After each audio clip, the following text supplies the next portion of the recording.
it's Nivi. Welcome back to another episode of Fun with Science. So, what do we normally use a paper towel for? We either use it for wiping a wet spill, dusting, and some of us even might use it for absorbing grease. But there's one thing we all know.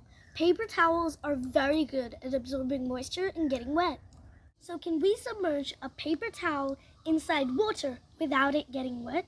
Sounds crazy, right? Because that's what paper towels are used for, wiping wet spills. But lo and behold, it's possible. Not a magic trick, just science. All you need is a paper towel, a cup, and some water to fully submerge this cup. First, we have to take a paper towel and put it inside the bottom of the cup.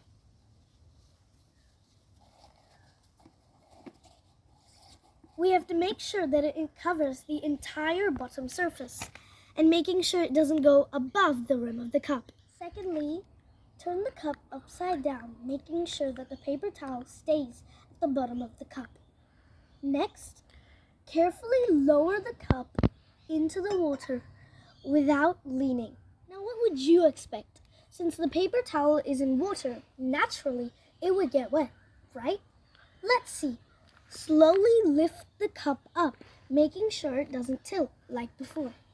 Now, make some observations. What do we have here? It's dry! But why? Why is the paper towel dry even though it was fully submerged in water? Now let's do the same experiment, but with a small variation. Now let's put the paper towel back into the cup, just like before.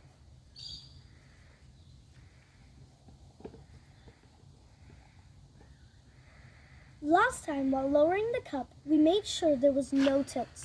This time, let's try adding a slight tilt. While lifting it, we'll do the same thing.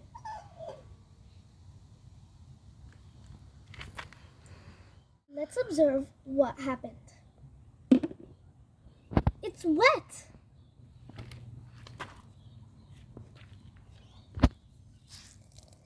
Get wet now and not before. The key? Science. Let's find out.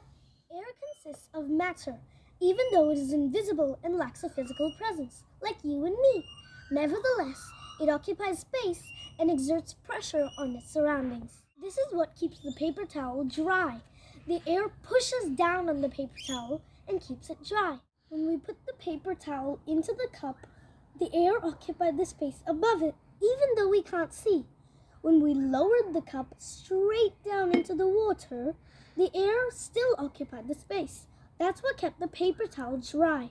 But what happened when we tilted the cup? All the air escaped out and water rushed in.